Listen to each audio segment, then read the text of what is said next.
Hello student, आज स्पर्धा series में हमारा नेक्स्ट वीडियो बहुत इंपॉर्टेंट टॉपिक पे है जिसका नाम है कंपैरिजन ऑफ फ्रैक्शन। आप कोई भी एग्जाम अगर दे रहे हो तो उसमें इस तरह के आपके फ्रैक्शन के क्वेश्चन जिसमें कंपैरिजन पूछ रहा होता है, कौन सा बड़ा होगा कौन सा छोटा होगा, घटते हुए क्रम में बढ़ते हुए क्रम में। इन सब क्वेश्चनों को आज हम करेंगे और देखेंगे किस तरह के क्वेश्चन आते हैं, सॉल्व कैसे करना है उसको।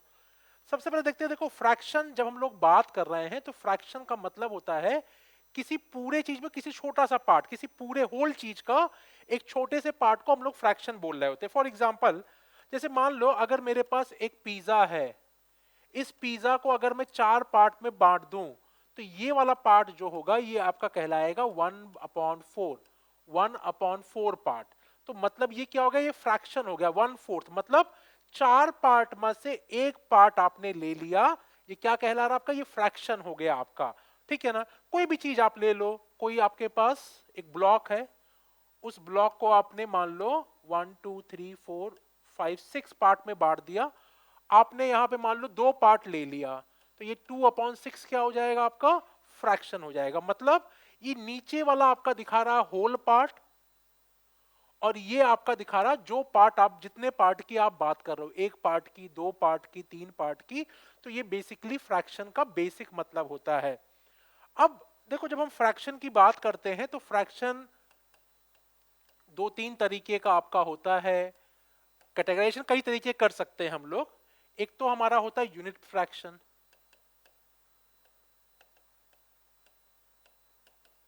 ठीक है। फिर हमारा हो गया प्रॉपर फ्रैक्शन,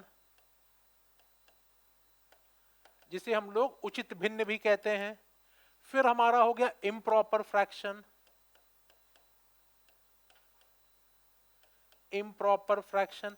देखो मेरा एक तरीका है पढ़ाने का, जनरली मैंने पाया है कि बच्चे पसंद करते हैं कि सीधे क्वेश्चन पे आ जाओ और सॉल्व करना बता दो। लेकिन मेरा एम वो है कि जो एक कमजोर बच्चा भी है, जिसको नहीं आता, उसको भी सारी नॉलेज मिल रही हो। ऐसा ना हो कि बस आपने फ्रैक्शन के क्वेश्चन करना सीख लिए, हल्का सा भी कहीं कुछ ऊपर नीचे क्वेश्चन में आया तो आप सॉल्व ही नहीं कर पा रहे हो। तो अंडरस्टैंडिंग बहुत जरूरी है किसी भी टॉपिक की पहले। इसीलिए आप देखो हर टॉपिक में पहले मैं थ्योरी वाला पार्ट लेता हूं और थ्योरी के बाद फिर मैं क्वेश्चन वाले पार्ट पे आता हूं। अगर आपको थ्योरी पहले से आती है तो you can directly go on the question part, आप इस पार्ट को स्किप कर सकते हो। फिर लास्ट में आपका एक मिक्स फ्रैक्शन भी आता है।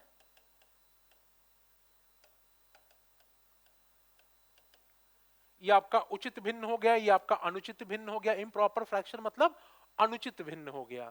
अब देखो यूनिट फ्रैक्शन मतलब क्या हुआ, जिसका आपका अंश जो है 1 हो जाए, 1/2, 1/5, ये क्या हो गया आपका यूनिट फ्रैक्शन, मतलब न्यूमरेटर आपका 1 दिया हुआ है।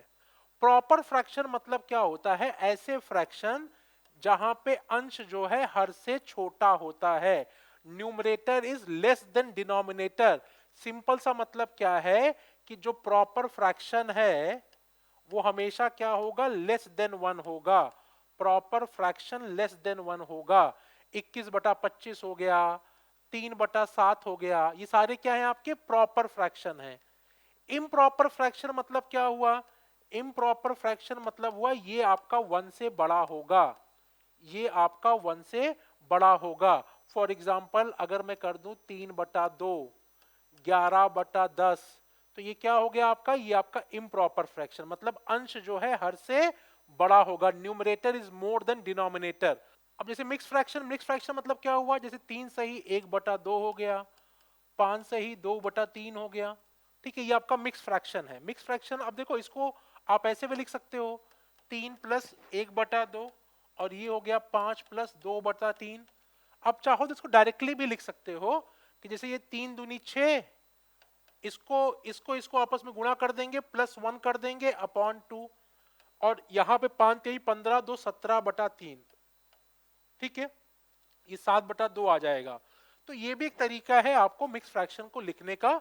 तो ये तो हो गया फ्रैक्शन का बेसिक। आज हमें जो बेसिकली क्वेश्चन करने होते हैं, यहां पे बच्चा कंफ्यूज हो रहा होता है। तो ये दो जो पार्ट है, प्रॉपर फ्रैक्शन, इम्प्रॉपर फ्रैक्शन, उचित भिन्न, अनुचित भिन्न, इसके बारे में आपको पता होना चाहिए। यहां पे क्वेश्चन आपके मैक्सिमम बन रहे होते हैं। अब देखो फ्रैक्शन का कैसे कंपेयर करेंगे, हम इसको समझते हैं। देखो फ्रैक्शन को कंपेयर करने का मतलब क्या हुआ कि अगर दो चीजें सेम ही, जैसे मान लो मैं पूछूं कि मेरे पास एक पिज्जा है, उस पिज्जा का अगर मान लो ये टोटल 1 2 3 4 5 6 पार्ट है, तो अगर मैं पूछूं कि 6 पार्ट में 2 पार्ट बड़ा होगा या 3 पार्ट बड़ा होगा, 2/6 या 3/6, भाई आपने 2 पार्ट ले लिया या 3 पार्ट ले लिया, तो जाहिर सी बात है 3 पार्ट बड़ा होगा, क्योंकि हम एक ही पिज्जा की बात कर रहे हैं, ठीक है ना। तो यहां पे तरीका क्या होता है कि आपको ये जो बेस वाली वैल्यू है ना, आप जब इसको बराबर कर देते हो तो आप आसानी से इसे कंपेयर कर सकते हो। लेकिन अगर बेस वाली वैल्यू बराबर नहीं है, तब कंपैरिजन करने में दिक्कत आती है। बाबा अगर आपसे पूछूं कि 2/6 बड़ा है, या इसको मैं 2/6 की जगह ऐसा कुछ लिख दूं कि 1/3 बड़ा है या 5/7 बड़ा है। अब प्रॉब्लम क्या है? अब प्रॉब्लम यह है कि आप 1/3 मान लो, एक पिज्जा को आपने 3 पार्ट किया और एक बार पिज्जा के आपने 7 पार्ट कर दिए, तो अब थोड़ा सा कंफ्यूजन यहां पे रहता है कि यार कौन सा चीज बड़ा है और कौन सा छोटा है। तो ऐसे क्वेश्चंस को करने के लिए आपको सबसे पहले क्या करना पड़ेगा कि भाई आपका जो ये वाला पार्ट है इसको बराबर कर लो आप, ठीक है ना। जब ये बराबर हो जाएगा तो आपके लिए चीजें आसान हो जाएगी। अब हर जगह कॉन्सेप्ट वही है कि बेस को बराबर करके ही हम निकालते, तरीके अलग अलग हैं।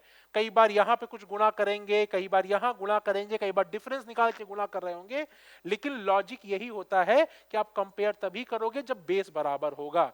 अब जैसे पहला तरीका क्या है, क्रॉस मल्टीप्लिकेशन बोलते हैं हम लोग उसको।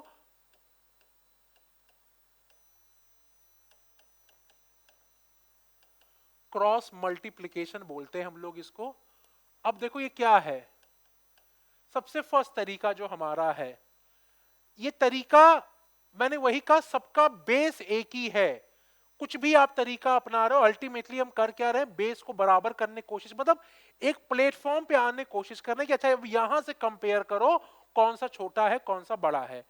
अब एक क्वेश्चन देखते हैं, जैसे मान लो अगर मैं आपसे पूछूं कि 2/5 बड़ा है या 3/7 बड़ा है, तो देखो ये दोनों के दोनों प्रॉपर फ्रैक्शन है। प्रॉपर फ्रैक्शन मतलब अंश जो है हर से छोटा है, ठीक है, या इस भिन्न की वैल्यू 1 से कम है। तो अब यहां पे सबसे पहले क्या करेंगे हम लोग, यहां पे आप तिर्यक गुणा कर दो, इनको दोनों को गुणा कर दो, इनको दोनों को गुणा कर दो। ये कितना हो जाएगा, 7 दूनी 14, और ये कितना हो जाएगा, 5 यानी 15। अब जो वैल्यू बड़ी आ रही है वो भिन्न बड़ा होगा एज कंपेयर टू दूसरे वाले भिन्न के। तो यहां पे हम क्या कह सकते हैं कि 3/7 जो है वो बड़ा होगा 2/5 से। अब ये तो हो गया ये क्रॉस मल्टीप्लिकेशन, लेकिन आप देखो ये आ कहां से रहा है, हमें कंपेयर क्या करना था, 2/5 था और 3/7 था। एक्चुअल में हमने किया क्या, हमने यहां पे 7 से गुणा कर दिया और यहां पे 5 से गुणा कर दिया। और हमने क्या एज्यूम कर लिया, हमने एज्यूम ये कर लिया कि भाई अगर यहां 7 से गुणा किया तो यहां भी 7 से गुणा हो करना होगा और यहां भी 5 से गुणा करना होगा। हमने बात नहीं की उसकी, लेकिन एजम्पशन यही था मन में। अब देखो जैसे आपने यहां पे 7 से और यहां पे 5 से गुणा किया, ये दोनों आपस में क्या हो गए, ये दोनों आपस में 35 आ गए कि नहीं आ गए, बराबर हो गए कि नहीं हो गए।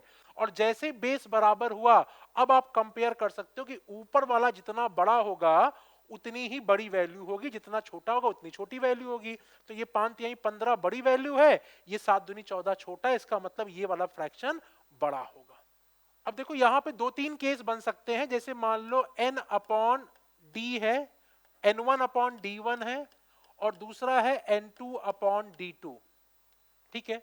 अब देखो अगर d1 बराबर d2 आ जाए, d1 बराबर d2 हो जाए, तो अब केस क्या बन सकता है, अगर डिनोमिनेटर बराबर हो गया, इसका मतलब क्या हो गया, जैसे पिज्जा वाला केस लिया था। अब मान लो पिज्जा में बराबर भाग कर दिए हमने, मान लो हमने टोटल पिज्जा में 1 2 3 4 5 6, मतलब 6 पार्ट यहां भी कर दिए, क्योंकि नीचे वाला क्या दिखाता है, नीचे वाला होल दिखाता है। तो 6 पार्ट हमने यहां भी कर दिए और 6 पार्ट हमने यहां भी कर दिए, दोनों को बराबर कर दिया। अब जाहिर सी बात है, अगर आप मान लो यहां पे 2 हो जाए यहां पे 3 हो जाए, मतलब 6 पार्ट में से आप 2 पार्ट ले रहे हो या 6 पार्ट में से आप 3 पार्ट ले रहे हो, तो जाहिर सी बात है जो 3 पार्ट वाली वैल्यू होगी वो बड़ी होगी एज कंपेयर टू दो पार्ट वाली वैल्यू। तो लॉजिक यही होता है, बस आपको यहां पे ये चीज समझ में आनी चाहिए। तो पहला तरीका क्या है, हम क्रॉस मल्टीप्लिकेशन करके समझा रहे होते हैं कि कौन सी वैल्यू बड़ी है कौन सी छोटी है। अब देखो ये तरीका लगता कहां पे ये भी समझ लो। पहला चीज तो ये है, अगर आपसे पूछ रहा है कि क्वेश्चन कुछ ऐसा दे रखा है कि बढ़ते हुए क्रम में लगाओ या घटते हुए क्रम में लगाओ, तो उस जगह पे ये वाला केस मत लगाना, बहुत टाइम लग जाएगा। या मान लो कोई बहुत बड़ी वैल्यू दे रखी, कुछ ऐसा दे रखा है 473 अपॉन 445, एक मिनट, मान लो कुछ ऐसा दे रखा है 473 अपॉन 475, और दूसरा दे रखा है 572 अपॉन 574।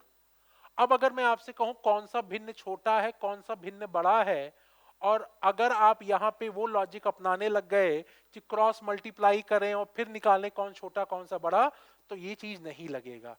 जनरली ऐसी चीजें जो हैं वो छोटे नंबर पे लग जाती हैं, ऐसी चीजें जो हैं छोटी जगहों पे लग जाती हैं, ठीक है ना। तो वैसी जगहों पे अगर करना है तब तो ये ठीक है, पर बड़े नंबर दे रखे हैं या बढ़ते हुए क्रम घटते हुए क्रम में दे रखा है, तब आप इसको अप्लाई नहीं कर रहे होगे, ठीक है। चलो एक दो क्वेश्चन देखते हैं पहले।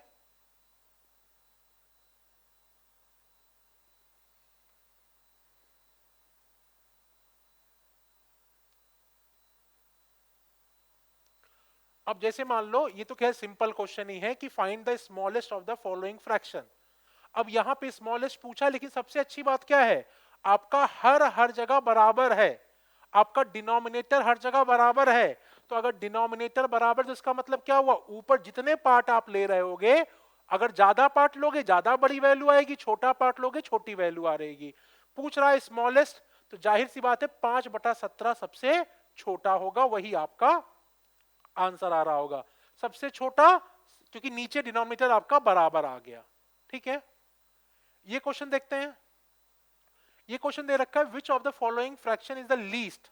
अब देखो इसको पहले लिख लेते हैं, यहां पे कौन कौन सी वैल्यू है आपकी, 2/7 है, 5/9 है, 3/8 है, और 4/5 है। अब यहां पे आपको सबसे छोटी पूछ रखा है। अब देखो यहां पे छोटे छोटे नंबर दे रखे हैं, हम गुणा भाग कर सकते हैं। सबसे पहले इनमें दोनों में देखो, 9 दूनी 18, इसको इसको गुणा किया 18 आ गया, 7×5 = 35। अब आपसे पूछा कौन सा है, लीस्ट पूछा है, तो बड़े वाले को आप काट दो, ये इन दोनों में ये बड़ा है। अब इन दोनों में देखो 8 दूनी 16 और 7 त्रिक 21, 21 बड़ा है, मतलब ये बड़ा आ गया। अब इन दोनों में देखो 5 दूनी 10 और 7 चौक 28, ये वाला बड़ा आ गया, मतलब सही आंसर क्या आएगा, सही आंसर आपका 2/7 आ रहा होगा। तो इस तरह अगर छोटे छोटे नंबर दे रखे हैं तो आप आसानी से इनको सॉल्व कर सकते हो, कोई दिक्कत आपको नहीं आएगी। इस क्वेश्चन को हम देख लेते हैं। देखो यहां पे हमें साइन लगाना है। अब देखो इसको देखो, 9 चौक 36, 7 दूनी 14, जाहिर सी बात है ये बड़ा होगा 4/7, 2/9 के मुकाबले। यहां पे देखो 7×5 = 35, 13×3 = 39। अब क्या होगा, 3/5 बड़ा होगा 7/13 के मुकाबले। अब अच्छा यहां पे देखो, यहां पे एक अच्छा केस है, यहां वाले में अंश जो है बड़ा है हर से, numerator is more than denominator, और यहां पे अंश छोटा है, तो जाहिर सी बात है कि ये वाली वैल्यू एक से बड़ी आएगी, ये वाली वैल्यू एक से छोटी आएगी, तो ये साइन लग रहा होगा, ठीक है। इसकी बात करते देखो यहां पे माइनस साइन लगा हुआ है, तो माइनस साइन लगा, जाहिर सी बात है कि 1/9 बड़ा आएगा 5/9 के मुकाबले। अब ये देख लो, इससे पहले कट कर लो, 5×5 = 25, 5×9 = 45, दोनों बराबर आ जाएंगे, 5/9 ये भी है, 5/9 ये भी है। ये देखो 5/9 है, 2/9 है, तो 9 दूनी 18 और 5×9 = 45, जाहिर सी बात है ये आपका बड़ा आ रहा होगा। और वैसे भी आप देख सकते हो कि अगर हर आपका बराबर है, तो ये वाली वैल्यू जितनी ज्यादा होगी उतना ही बड़ा आपका भिन्न होगा। तो ये भी एक क्वेश्चन को हम लोग आसानी से इस तरीके आता है सॉल्व कर सकते हैं। अब देखो सीएचएसएल में आया हुआ एक क्वेश्चन है। अब पूछ क्या रहा है, difference of the largest and the smallest of the fraction. अब ऐसे केस में क्या है, अगर मैं कंपेयर करने गया, तो जैसे मान लो मुझे 2 बार लगाना पड़ेगा कि पहले मैं लार्जेस्ट के लिए निकालू कौन सा आएगा, फिर मैं स्मॉलेस्ट निकालू कौन सा आएगा। भाई मुझे 2 बार सेम लॉजिक अपनाना पड़ेगा ना, कि पहले मैं लार्जेस्ट लगाऊं फिर मैं स्मॉलेस्ट लगाऊं। तो वो उस केस में क्या होगा कि हमेशा हमें डिफिकल्टी आएगी आएगी, कैसे हम इसको यहां पे कर सकते हैं। तो ऐसे केस में हमें क्या करना होता है जनरली। अब देखो यहां पे एक और मेथड है हमारे पास, पहले उसको देख लेते हैं। सबसे पहला मेथड क्या हो गया, क्रॉस मल्टीप्लिकेशन। दूसरा मेथड हमारा होता है एलसीएम मेथड।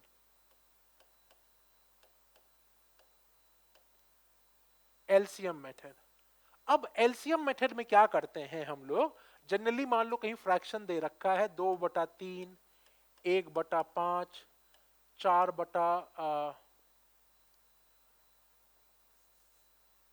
एक मिनट 4/9, ठीक है ना। और अगर मान लो 7/15 कर देते हैं, 7/15, ठीक है। अभी 4 फ्रैक्शन दे रखे हैं। अब हमसे पूछ रहा है कि बताओ यहाँ पे कौन सा छोटा होगा कौन सा बड़ा होगा। हमने यहाँ पे सारे में प्रॉपर फ्रैक्शन ही लिया हुआ है। अब अगर सिंपल से पूछा सबसे छोटा बताओ सबसे बड़ा बताओ, तब तो हम आसानी से वो मेथड लगा सकते हैं क्रॉस मल्टीप्लिकेशन वाला। लेकिन अगर पूछ बोल दे कि भाई सबसे छोटे का और सबसे बड़े का सम बताओ, ठीक है, दो भिन्न का सम बताओ, तो ऐसे केस में क्या एलसीएम मेथड लेंगे, जहां पे हम डिनोमिनेटर में जो भी संख्याएं दे रखी हैं 3, 5, 9, 15, इसका एलसीएम ले लेंगे। एलसीएम ऑफ 3, 5, 9 और 15 ये कितना आ जाएगा, 45, ठीक है। अब जाहिर सी बात है आपको नीचे 45 बनाना है, तो यहां क्या करना होगा, यहां पे आपको 15 से गुणा करना होगा, यहां भी 15 से गुणा कर दो। नीचे वाले को आप चाहो तो लिखो चाहो तो छोड़ दो, कोई फर्क नहीं पड़ता। अब देखो यहां से अगर इसको 45 बनाना तो नीचे 9 से गुणा करना पड़ेगा, मतलब आपको ऊपर 9 से गुणा करना है। अगर 45 बनाना है तो यहाँ 5 से करना है, ऊपर भी 5 से करना है। इसको बनाना है 45 तो इसको यहाँ पे 3 से करना होगा, नीचे भी 3 से करना होगा। अब जैसे आपने ये किया आपका हर जो है हर जगह पे बराबर आ गया, ठीक है ना। आपका हर जो है हर जगह पे बराबर आ गया। और जैसे ही हर बराबर हुआ, अब लॉजिक क्या है, ऊपर जितनी बड़ी संख्या होगी उतना ही बड़ा नंबर होगा, और जितनी छोटी संख्या होगी उतना छोटा नंबर होगा। अभी कितना हो गया, 15 दूना 30, 9 5 चौक 20 और ये 7 3 21। तो सबसे छोटा कौन सा होगा, ये वाला भिन्न जो है वो सबसे छोटा होगा।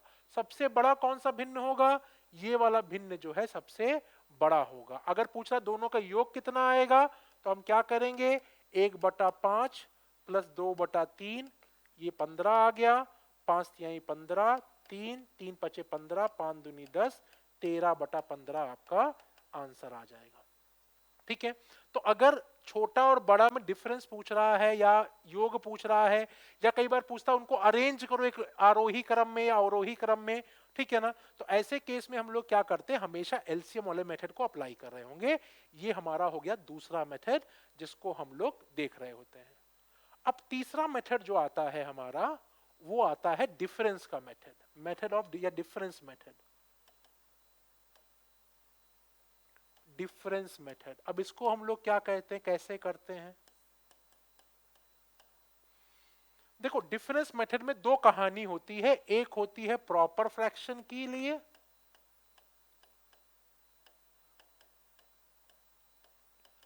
और दूसरी होती है इम्प्रॉपर फ्रैक्शन के लिए। दो तरह की कहानियां होंगी, एक होगा प्रॉपर फ्रैक्शन के लिए और एक होगा इम्प्रॉपर फ्रैक्शन के लिए।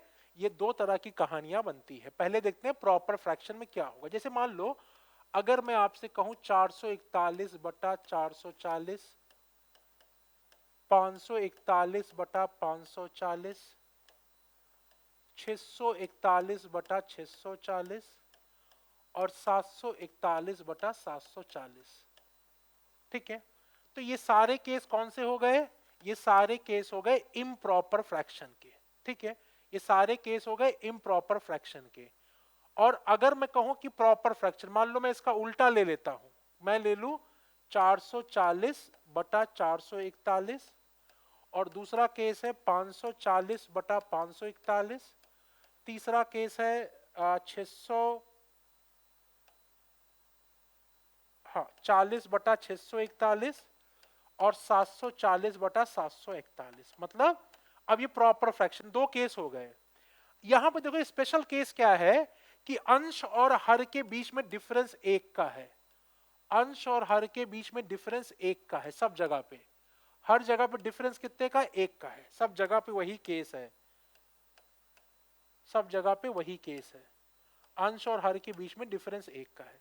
अब यहां पे लॉजिक क्या होता है कि in case of proper fraction अगर डिफरेंस बराबर है, अगर डिफरेंस बराबर है अंश और हर के बीच में, हर भिन्न में, तो प्रॉपर फ्रैक्शन में क्या होगा, सबसे छोटा वाला जो भिन्न होगा अंश में, यहां पे सबसे छोटा नंबर जो अंश में होगा वही सबसे छोटा भिन्न होगा, वही सबसे छोटा भिन्न होगा, और सबसे बड़ा नंबर जो होगा अंश में वही सबसे बड़ा भिन्न होगा, वही सबसे बड़ा भिन्न होगा। क्या लॉजिक हुआ, अगर अंश और हर के बीच का डिफरेंस बराबर, एक हो जाए, चार हो जाए, 10 हो जाए, कोई फर्क नहीं पड़ता, बराबर है, अगर डिफरेंस बराबर है तो अंश में सबसे छोटा नंबर जहां पे होगा वही सबसे छोटा भिन्न होगा, और जहां सबसे बड़ा नंबर होगा वही सबसे बड़ा भिन्न होगा।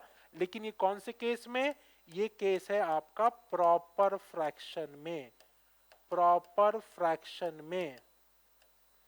In case of improper fraction में क्या होगा, अगर डिफरेंस बराबर है तो यहां पे जस्ट उल्टा केस हो जाएगा, जो अंश में सबसे बड़ा नंबर होगा वही सबसे छोटा भिन्न होगा, वही सबसे छोटा भिन्न होगा, और जहां पे अंश सबसे छोटा नंबर आएगा अंश में वही सबसे बड़ा भिन्न होगा, वही सबसे बड़ा भिन्न होगा। लेकिन ये कौन से केस में है, ये आपका इम्प्रॉपर के केस में है, इम्प्रॉपर के केस में है। कंफ्यूज मत होना, मैंने यहां प्रॉपर पहले लिखा था, इम्प्रॉपर बाद में लिखा, लेकिन एग्जांपल जस्ट उल्टा ले लिया है, तो कंफ्यूज मत होना उससे, सीधा सा है। इम्प्रॉपर वाले केस में क्या है, ये वाला है, प्रॉपर वाले केस में क्या है, ये वाला है, ठीक है ना। तो डिफरेंस को आपको देखना है, अगर बराबर है तो बहुत अच्छी बात है, बराबर नहीं है तो हमें कई बार उसको बराबर करना पड़ेगा। एग्जाम्पल लेते हैं, जैसे मान लो हमने लिया 2/5, 4/7, 5/8, 7/10, ठीक है। अब मान लो ये केस हमें दे रखा है, अब सारे केस कैसे हैं, सारे के सारे भिन्न आपके प्रॉपर हैं। डिफरेंस देखो, यहां पे 3 का है, यहां पे 3 का है, यहां पे 3 का है, और यहां पे भी 3 का है। तो अंश में जहां सबसे छोटा नंबर होगा वो सबसे छोटा होगा, अंश में जहां पे बड़ा नंबर होगा वो सबसे बड़ा होगा। तो ये वाला भिन्न सबसे छोटा हो जाएगा और ये वाला भिन्न सबसे बड़ा हो जाएगा। ये सिंपल सा लॉजिक है। अब एक केस और देखते हैं, जैसे मान लो कहीं पे ऐसा कुछ लिखा हुआ है कि 2/5 दिया है, 4/9 दे रखा है, 9/13 दे रखा है, और 11/16 दे रखा है। मान लो ऐसे दिया हुआ है। अब सारे प्रॉपर हैं, ये प्रॉपर है, ये भी प्रॉपर है, ये भी प्रॉपर है, ये भी प्रॉपर है। अब यहां डिफरेंस देखो, यहां पे डिफरेंस 3 का है, यहां पे डिफरेंस 5 का है, यहां पे डिफरेंस 4 का है, और यहां भी डिफरेंस जो है आपका 5 का है। तो हर जगह डिफरेंस अलग अलग है। तो सबसे पहले आपको क्या करना पड़ेगा, सबसे पहले आपको डिफरेंस बराबर करना पड़ेगा। और जैसे हम डिफरेंस बराबर करने की बात करते हैं, सबसे पहले हमें एलसीएम लेना पड़ेगा, किसका, डिफरेंसेस का। देखो पिछले वाले केस में हमने हर का डिफू लिया था, अभी हम डिफरेंस का ले रहे हैं यहां पे।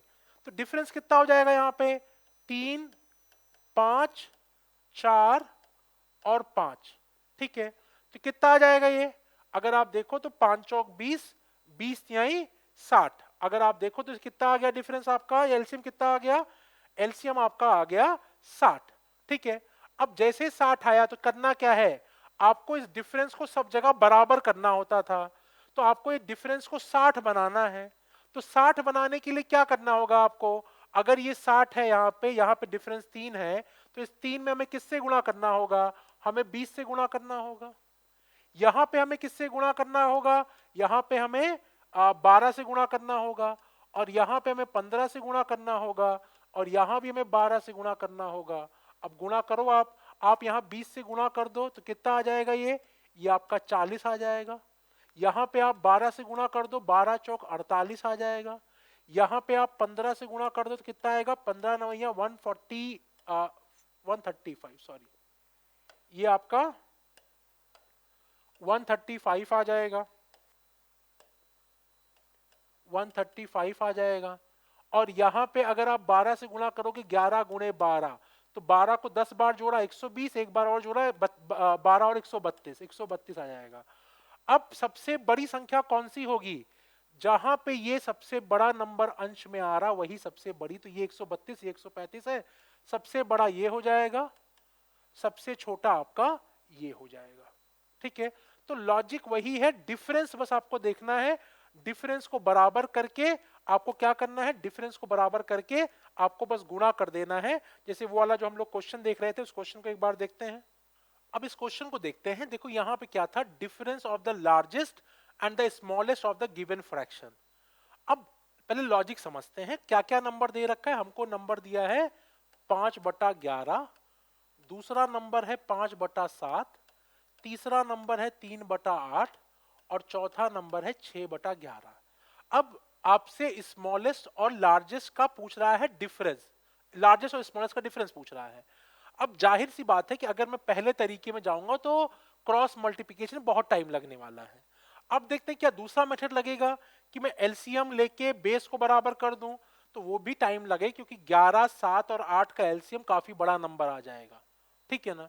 तो अब तीसरा तरीका क्या है कि आप डिफरेंस ले लो अंश और हर का, और देखो सारे प्रॉपर फ्रैक्शन है क्या? सारे प्रॉपर फ्रैक्शन है। तो अब डिफरेंस लेके उसको बराबर कर दो। तो डिफरेंस जब मैंने लिया तो यहां पे सबसे पहले आप एलसीएम लोगे, किसका? डिफरेंस का। ये आ रहा है 6 का डिफरेंस, यहां पे 2 का डिफरेंस, यहां पे 5 का डिफरेंस, और यहां भी 5 का डिफरेंस। ये कितना आ गया? ये 30 आ गया। अब डिफरेंस को अगर आपको 30 करना है तो आपको क्या करना पड़ेगा? यहाँ पे कितने का डिफरेंस था? 6 का था। 30 करना है तो 6 आपको 5 से गुणा करना होगा। यहाँ पे डिफरेंस 2 का है, अगर आपको उसको 30 का डिफरेंस करना तो आपको क्या करना पड़ेगा? 15 से गुणा करना पड़ेगा। यहाँ पे डिफरेंस आपका 5 का है, देखो आप, ठीक है ना? 3 और 8 है, 5 का डिफरेंस है। अगर आपको 30 का करना तो आपको 6 से गुणा करना पड़ेगा। सिमिलरली यहां भी 6 से गुणा करोगे। अब ये कितना आ गया? 5 25, ये आ गया 15 5 75, 6 3 18, 36। अब क्या पूछ रहा है? लार्जेस्ट और स्मॉलेस्ट का डिफरेंस पूछ रहा है। तो लार्जेस्ट कौन सा होगा? ये आपका लार्जेस्ट है, और ये आपका स्मॉलेस्ट है। दोनों का डिफरेंस पूछ रहा है, डिफरेंस निकाल देते हैं।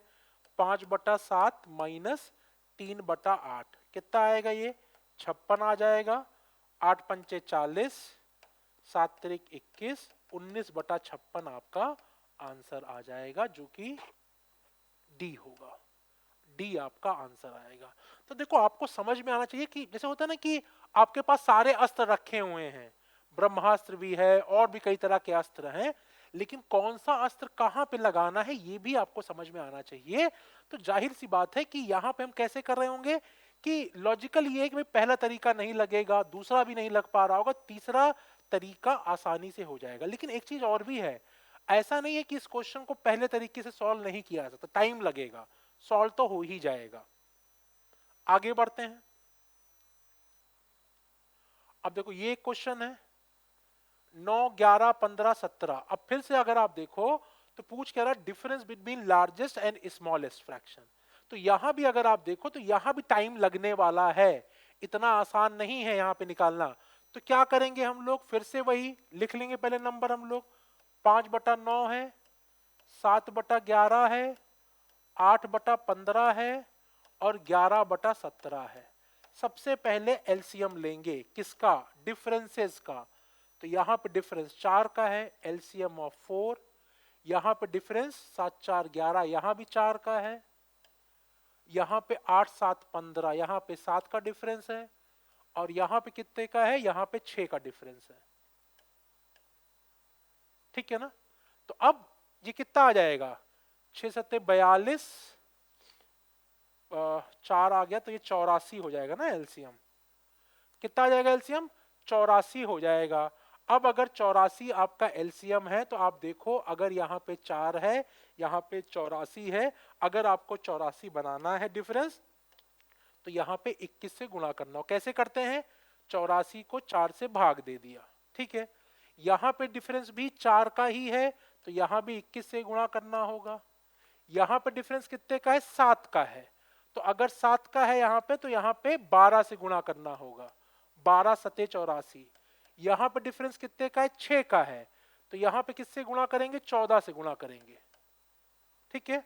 तो ये 21 पंचे कितना आ जाएगा आपका, 5 105, और ये कितना आएगा, 7 एकम 7, 7 दूनी 14, ठीक है। ये कितना हो जाएगा आपका, ये आपका हो जाएगा 8 दूनी 16 और 8 एकम 8, नहीं क्या कर रहा हूं, 8 दूनी 16, 8 एकम 8 एक 9, 96, और ये 11 गुणे 14 140 प्लस 14 154, ठीक है ना।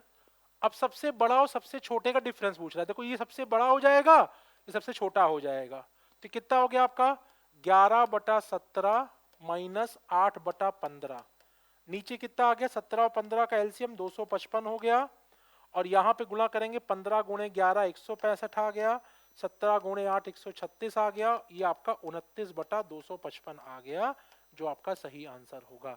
तो आपको ये समझ में आना चाहिए कि कौन सा तरीका कहाँ अपनाना है।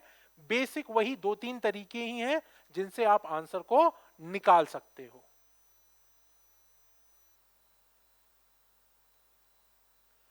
अब ये आपको असेंडिंग ऑर्डर पूछ रहा, बढ़ते हुए क्रम में पूछ रहा है।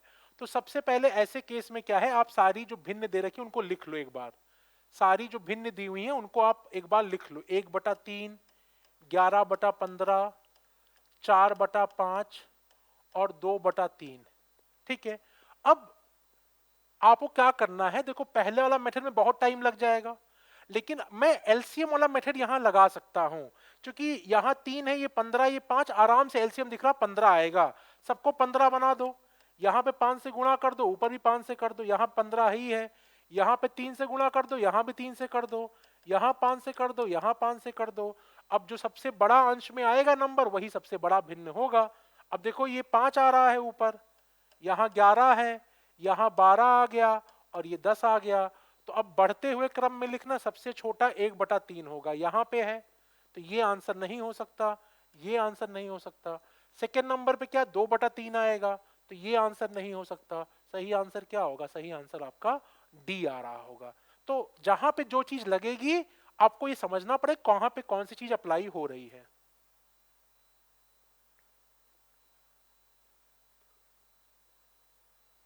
आगे बढ़ते हैं।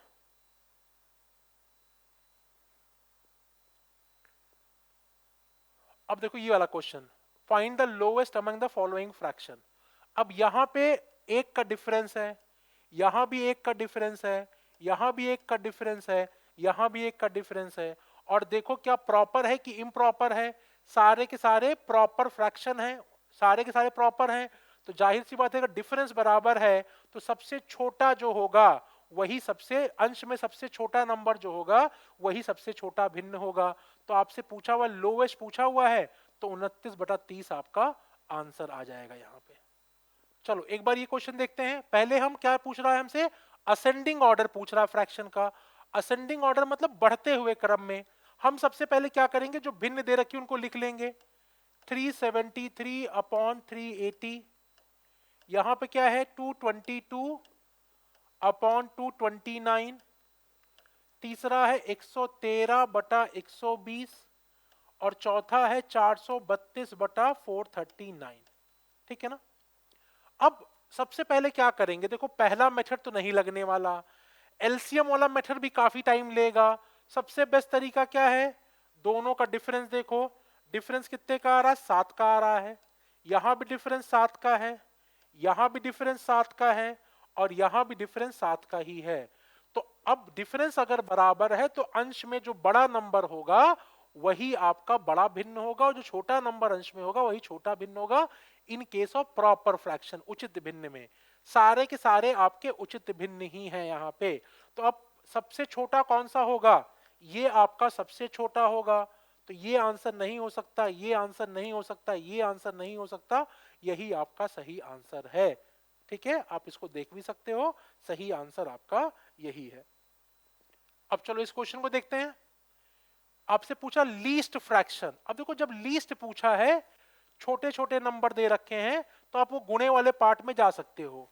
इनको दोनों को गुणा किया, 14 चौक 56 और 11 सते 77, तो जाहिर सी बात है कि ये छोटा होगा, ये बड़ा होगा, ये हटा दिया।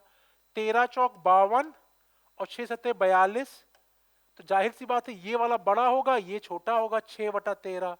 इन दोनों में देख लो, तो 11 गुणे 6 66, 13 चौक 52। अब जाहिर सी बात है ये बड़ा होगा, ये छोटा होगा, तो सही आंसर क्या आ जाएगा, सही आंसर 4/11 आ जाएगा। तो आप शायद समझ पा रहे होगे कौन सा मेथड कहां पे अप्लाई करना है, उस मेथड को लगा के आप आंसर को निकाल सकते हो आसानी से। अब least fraction among the following. अब यहां पे आप देखो अगर, तो यहां पे क्या है, प्रॉपर फ्रैक्शन नहीं दे रखा है। ये आपका 7/4 है, 14/11 है, 13/10 है और 11/8 है। तो ऐसे केस में क्या है, हम डिफरेंस को देखेंगे। यहां पे 3 का डिफरेंस है, यहां भी 3 का डिफरेंस है, यहां भी 3 का डिफरेंस है और यहां भी 3 का डिफरेंस है।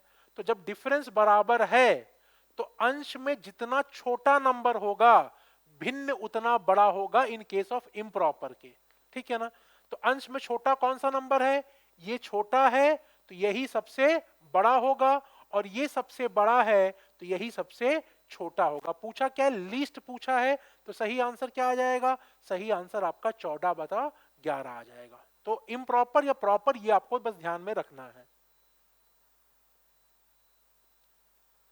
Which among the following, one of the following product, which one is the product of the smallest and greatest fraction among the following? आपसे प्रोडक्ट पूछ रहा है स्मॉलेस्ट और ग्रेटेस्ट का। तो सबसे पहले तो आप यहाँ पे थोड़ा सा देखो इसको आप, ये 9/7 है, 11/9 है, 13/11, 17/15 है। तो जाहिर सी बात है सारे के सारे क्या हैं, इम्प्रॉपर फ्रैक्शन दे रखे हैं। सब में डिफरेंस क्या है, 2 का ही है, ये दिख रहा है हमको। अगर डिफरेंस बराबर है तो लॉजिक क्या होता है, अगर इम्प्रॉपर का केस है तो सबसे छोटा नंबर खोजो अंश का। सबसे छोटा नंबर 9 है, तो सबसे बड़ा फ्रैक्शन क्या हो जाएगा आपका, सबसे बड़ा फ्रैक्शन आपका 9/7 हो जाएगा, और सबसे छोटा फ्रैक्शन ये वाला हो जाएगा, 17/15 हो जाएगा। तो अब 3 त्रिक का 9, 3 पचे 15, ए आपका सही आंसर हो जाएगा। यहां पे प्रोडक्ट पूछा हुआ था। ध्यान बस रखो क्वेश्चन में पूछा क्या है, दूसरा ध्यान रखो प्रॉपर है कि इम्प्रॉपर है, तीसरा ध्यान रखो कौन सा मेथड अप्लाई करना है, क्रॉस मल्टीप्लिकेशन, एलसीएम मेथड, या फिर तीसरा तरीका डिफरेंस वाला मेथड आपको अप्लाई करना है। अगर ये तीन चीजें आपने ध्यान में रखी तो आपके लिए केस काफी आसान हो जाएगा।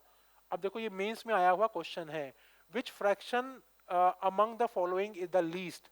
अब फिर से आप देखो तो कोई बहुत बड़े नंबर नहीं दे रखे हैं, आप चाहो तो उनको आपस में गुणा कर सकते हो, या चाहो तो आप और भी तरीके अप्लाई कर सकते हो। सबसे पहले फ्रैक्शन आप लिख लो यहां पे,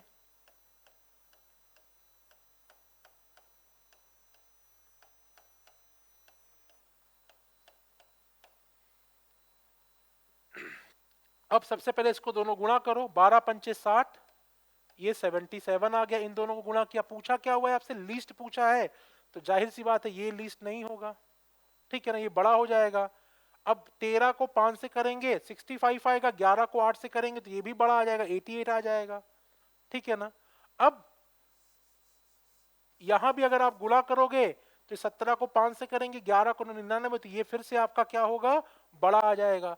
सबसे छोटा कौन सा आएगा, सबसे छोटा आपका 5/11 आ जाएगा। तो देखो बड़ा सिंपल सा, आप देखो मेंस का आया हुआ क्वेश्चन है, 2022 लेटेस्ट क्वेश्चन है, लेकिन आपने क्रॉस मल्टीप्लिकेशन से तुरंत तुरंत इसको निकाल दिया कि सही आंसर क्या आ रहा होगा।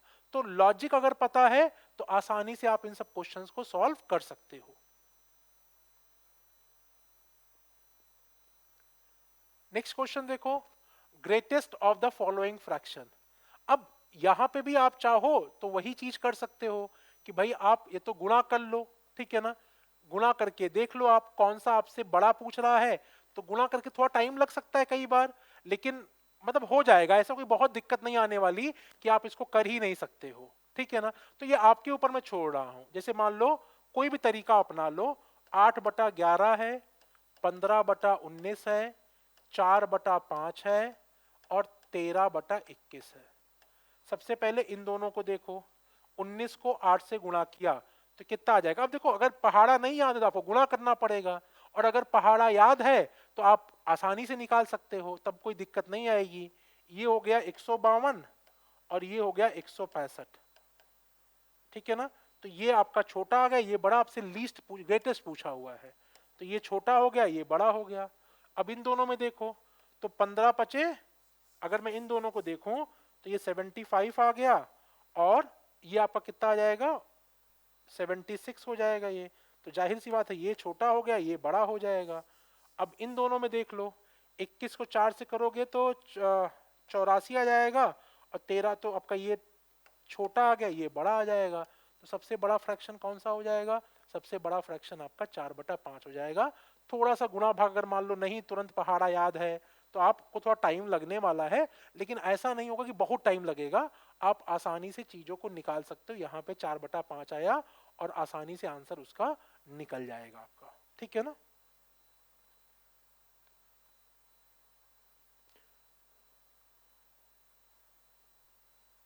अब देखो ये क्वेश्चन आया हुआ है, स्मॉलेस्ट फ्रैक्शन पूछ रहा है इन चारों में, तो फिर से वही देखो बहुत बड़े नंबर नहीं दे रखे हैं, आप चाहो तो गुणा करके देख लेना। पहले इन दोनों कंपेयर कर लो, फिर जो आए उसको इसको कंपेयर कर लो, फिर जो आए उसको उसको कंपेयर कर लो, और आंसर आप निकाल लेना। इसका आंसर आप मुझे कमेंट बॉक्स में बताओगे निकाल के किसका सही आंसर क्या आएगा।